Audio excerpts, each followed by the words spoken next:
Tracking it with the most powerful local radar. Good evening, Merry Christmas. I'm Natalie Pasquella. The big question tonight is, will it be a white Christmas tomorrow? Chief Meteorologist Steve Udelson is here to zero in on the arrival of the snow showers. Steve. Natalie, 1 inch of snow. That's all it takes to officially become a white Christmas. And I'd say about 95% of us will be able to say that we have lived through a white Christmas. You saw the first batch approaching the metro area. The batch that's really going to give us the heavier snow is just now taking shape over Texas as some heavy rain that'll slide across the deep south, spread its moisture toward the Carolina coast, and eventually into our neck of the woods.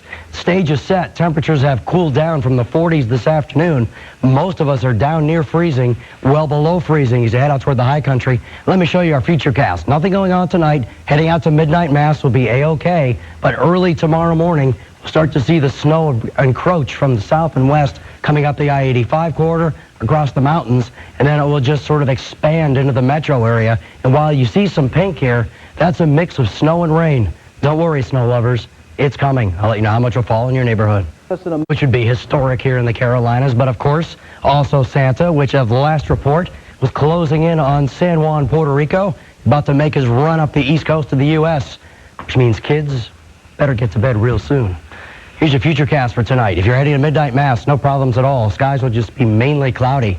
As we head through the overnight hours, that moisture, which I showed you a few minutes ago over Kentucky and Tennessee, will likely spread across the mountains and then across the upstate of South Carolina as we head toward Christmas morning.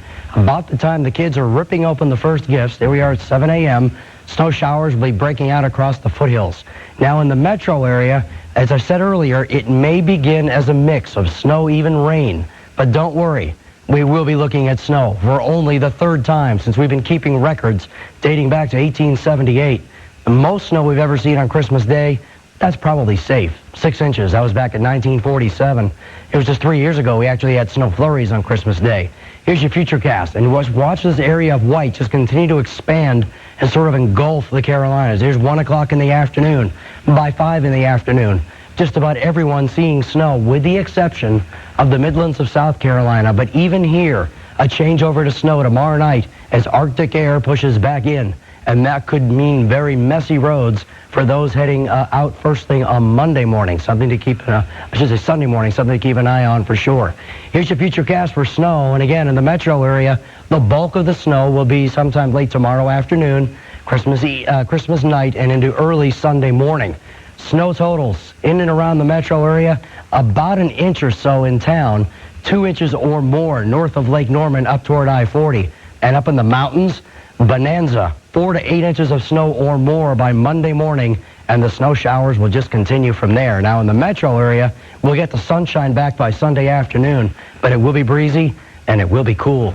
Your Pinpoint regional forecast for the mountains, snow developing, temperatures around 30 degrees tomorrow.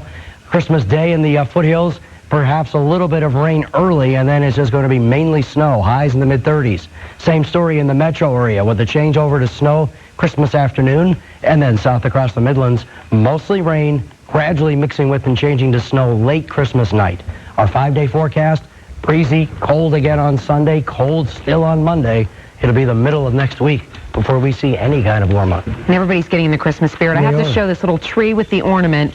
Little bell on there that the students at Druid Hills Elementary made me when I read to them this week. So beautiful. I'm going to go put this on my tree. I just wanted to say hello to all them. Waiting for Santa. Well,